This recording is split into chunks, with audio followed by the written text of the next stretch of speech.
What's up, guys? So, of course, the calendar sort of obliges me to create this topic. So, let's go ahead and dive right into it.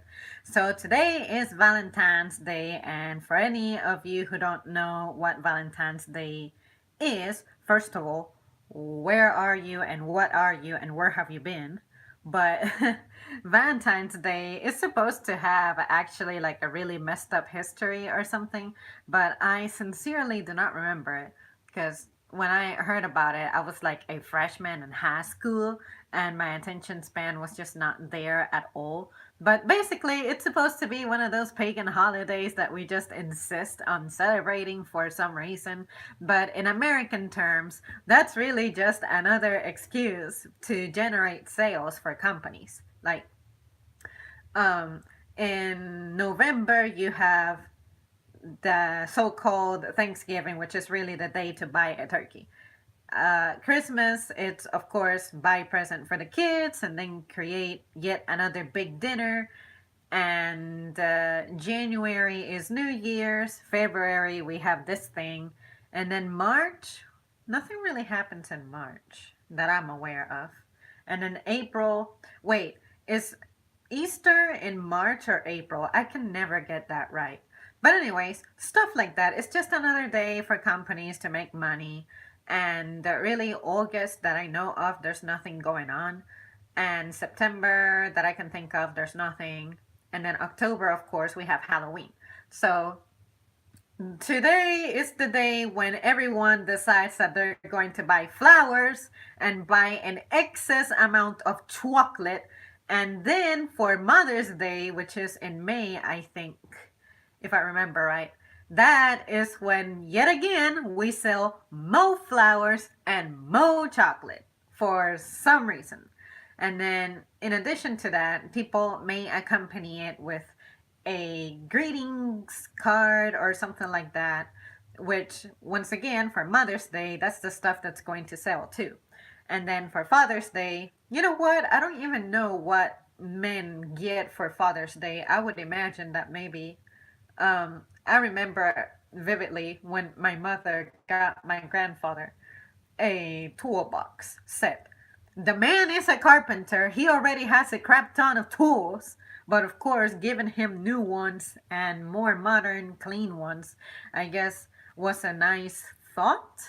But at the same time, I feel like that might have encouraged him to keep working when the guy could really have used some rest. But anyways, I cannot speak for him. He is no longer with us, and I never talked to him like that to really know how he felt about it.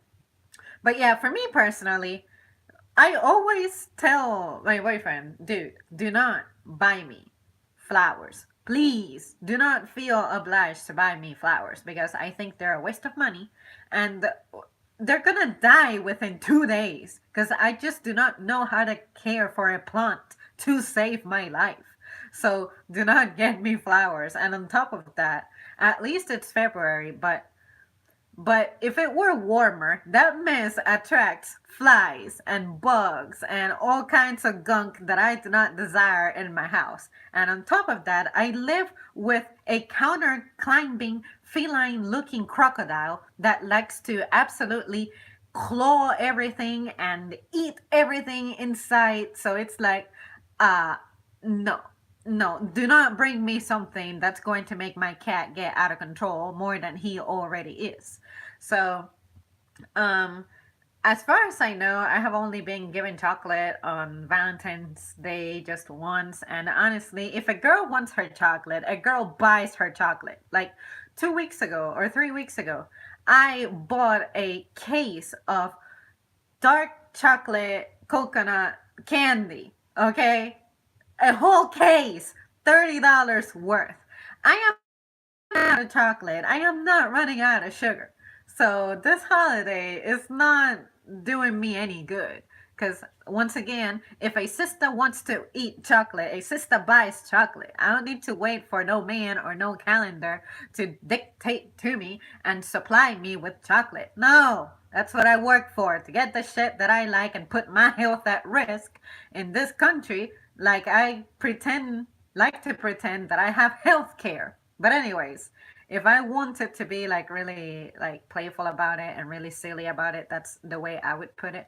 But yeah, Valentine's Day is definitely something that we can do without. I don't see why we celebrate it, but of course, people are so brainwashed in this society that you just have to do it, because if you don't do it, then you go home, and in your case, like for those of you who watch me, typically male, you feel maybe the obligation and pressure from peers or something to buy something, because otherwise people are going to be asking you, oh, why are you not getting any flowers? Why are you not buying your girl anything? Are you doing something special with your girl? This and that. Which flowers are you getting her? So if you go home empty handed, of course she's going to like bark at you, I would imagine. But for me, I like for money to be well spent and not wasted on just silly junk, especially when it did not occur to you to bring me the goodies, the calendar, and everyone's compulsive buying had to remind you of me to get me something. It kind of takes away from the meaning and feeling for me personally. But like I always say, those are just my opinions, experiences, and views, and whatever. So it's not like everyone out there thinks like me. I hope that some people out there think like me, especially if you are not in a position where you can be literally throwing away money. But I just like to receive stuff that's practical and useful. Like, you know that I am a writer, so get me pens and notebooks, even though I have 100 million in a box. But eventually I'll get to it. I'll always have to write down things. I'll always have stories to tell. I will always need paper to draw stuff in. So I will get to it. I'm always writing letters and shipping and mailing stuff. So I will get around to it eventually. I always carry a notebook to write down shopping lists or my to do list. Because for some reason, typing it in my phone's note app is not really useful, because I tend to forget that it's there. Whereas paper, it's like I take 2 steps in my room and I'm tripping over them because I just throw it on the ground so I can see it.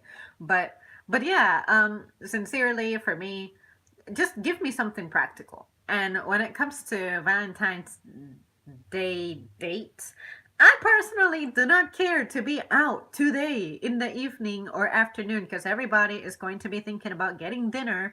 And if I'm already hungry, that means I'm going to be irritated because I need to be fed, and I am not enjoying myself if I need to wait an obscene amount of time for my food to be out for me to consume when I am like critically hungry. So, no, I do not care to be out there when the crowd is going to be huge because everybody's doing the same thing.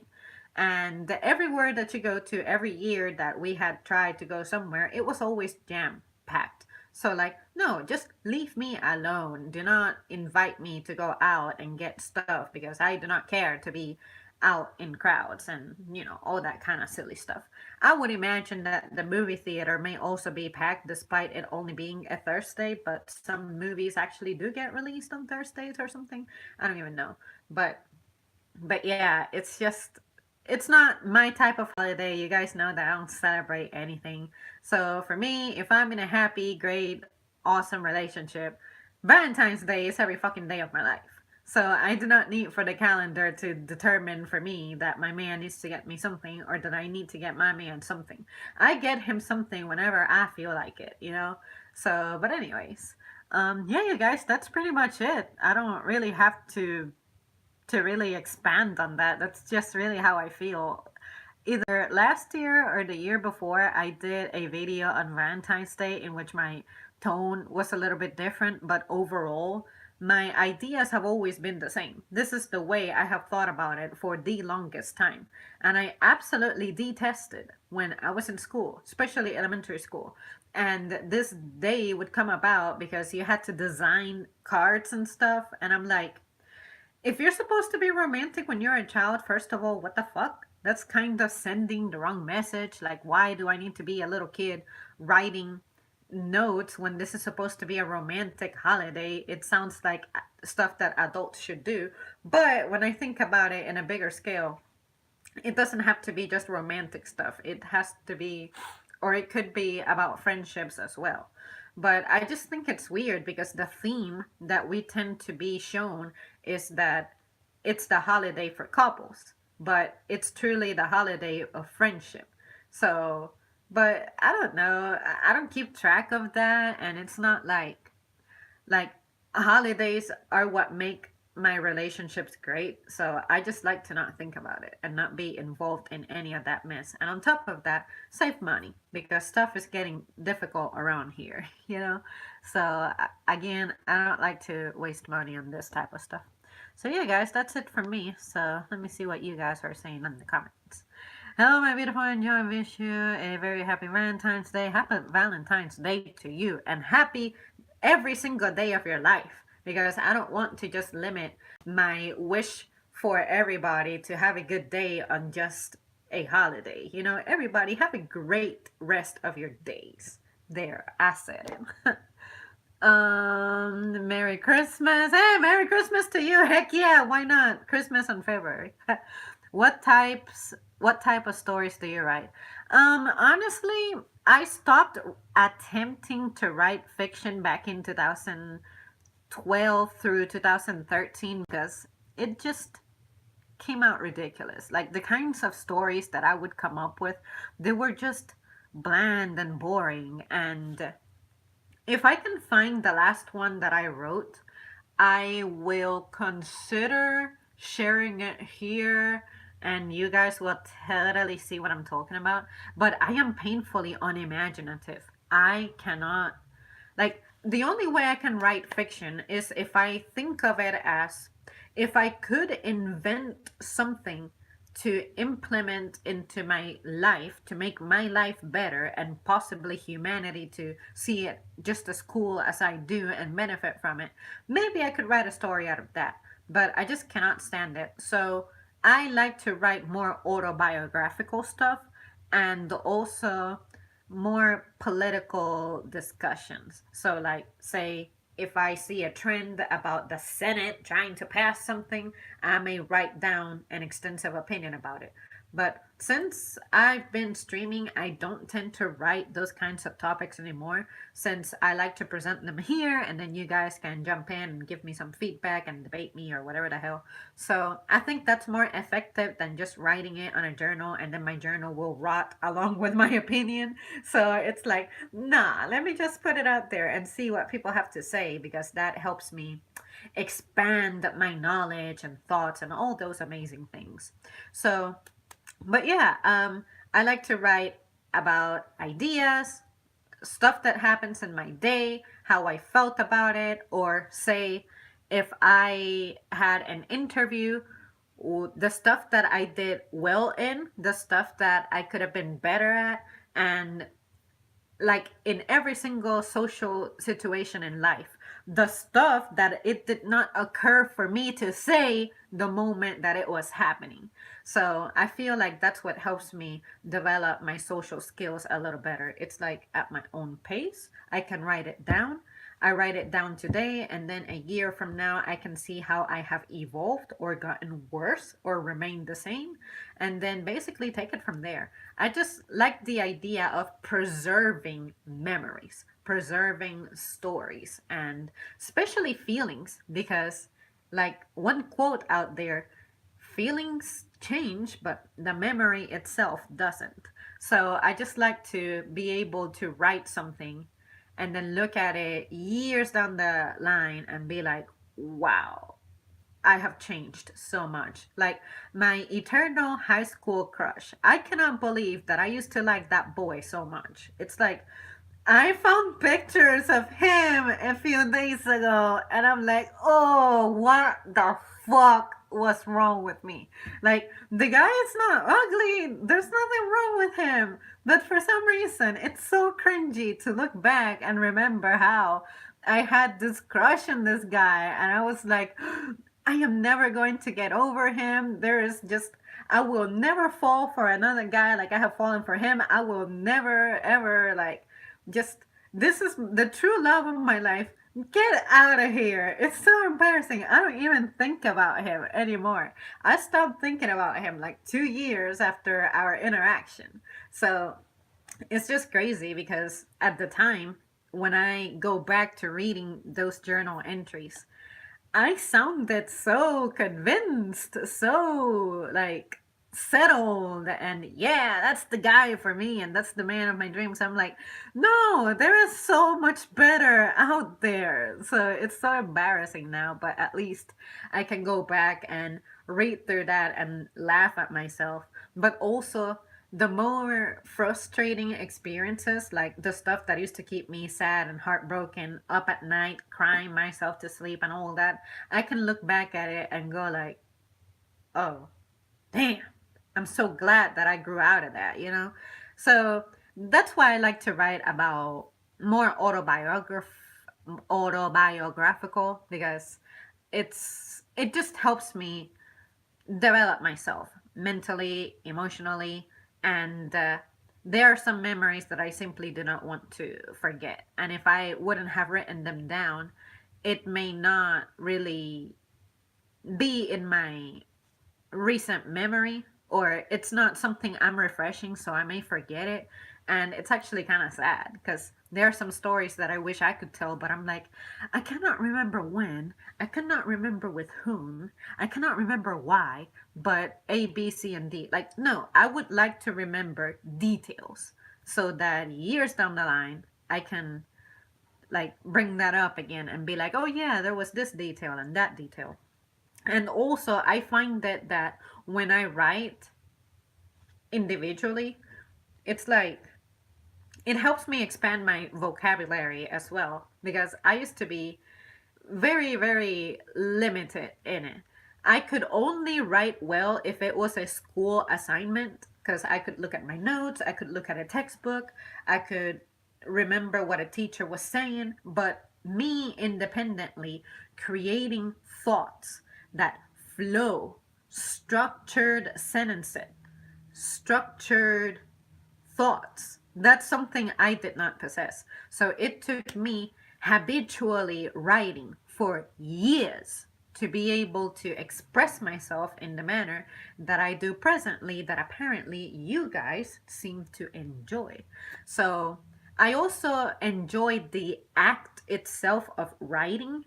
It's like art. I like to use different colors for different things, and I personally like to see what I can do with my handwriting. Like, it seems like my handwriting was evolving all the way until my senior year in high school. After that, I said, you know what? This is the way I'll write. This looks exclusive to me. So if you have ever received anything handwritten from me, I'm pretty sure that you really do not see that type of font anywhere else. Like, you can tell that that's totally me. So it makes me feel proud because there's also that artistic side of me. So I find that my handwriting is important to illustrate that. Hopefully that answered your question, which was a very simple what do you write, but I like to explain why it is that I choose that genre of writing. Like, I just like to write about my thoughts and my mind, because otherwise I would not be able to let go of some stuff.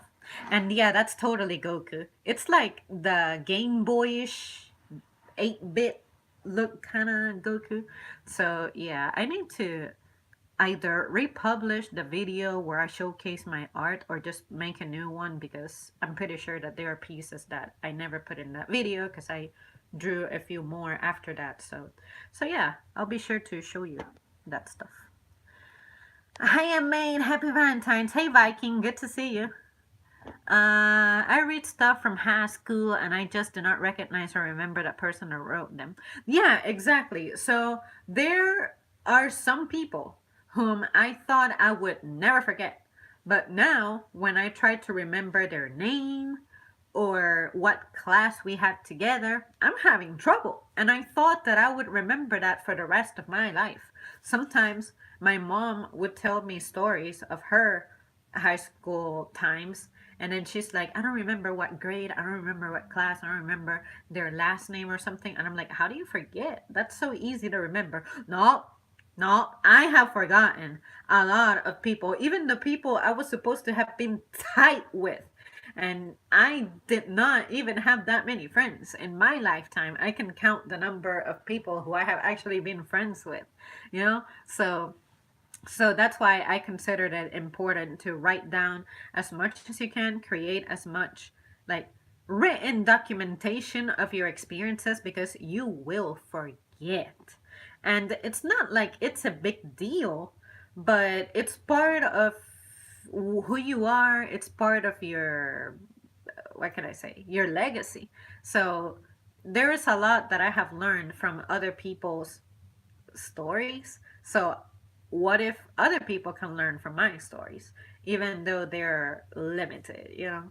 So, it just excites me. I love to tell stories. So, what better way to do it than to write them down or record myself doing so? I just enjoy it. It brings me so much peace. I cannot describe it. It's kind of weird.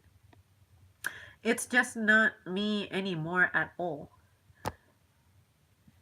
Writing those thoughts and feelings down help you process them too. It's one of those things that therapists recommend for dealing with one's issues. Yeah, that too. I think what prompted me to start writing like that was I started writing in my junior year, or excuse me, the summer of when I ended my junior year. So the summer before my senior year. And then I had this little notebook designated for writing. So I could be in the middle of math class and I would be writing mess down. I could be in whatever class it was, I could be writing something down and it would help me let go. So I find that when I let go of things, it helps me, just like you said, Viking, process stuff a whole lot better. It used to be that I would just carry and bring that with me everywhere and obsess about things. And now at my job, because I work with numbers, I like to have a little piece of paper. And anytime I have a thought, I jot it down. And I'm like, I need to focus on work. This is distracting me. So to let go of it, I just have a scrap piece of paper and write down whatever it is that is bugging me. I need to feed the cat when I get home. I need to get gas. I need to buy a gallon of water. I need to, no matter how mundane and simple and dumb it is, I write that mug down so that it doesn't bug me. And it is so effective. It's amazing. Sometimes I even write down stream about this and that, or a quote that I heard someone say and how I want to discuss it later, or tell so and so that this and that said hi. Because I'm one of those people who, if you tell me, oh, tell your mother I said hello, I will fucking forget. I have forgotten and I will continue to forget. Except if I write it down, it doesn't happen. So, like, I don't forget. So, just it helps me. It helps me tremendously. So, whoever thought about that really knows what they're doing and what they're talking about. And then Trump, and this is not a Trump topic. So, anyways. So yeah, you guys, I think I'm going to bail on you now since I got some stuff to do, but I definitely intend to be back at some point. And tomorrow, I for sure will have a topic since there is something that I will be doing that is considerably important and I'm kind of nervous about. So you guys will definitely will be the first ones to hear about it, but I will not reveal any details. I will save it all for tomorrow.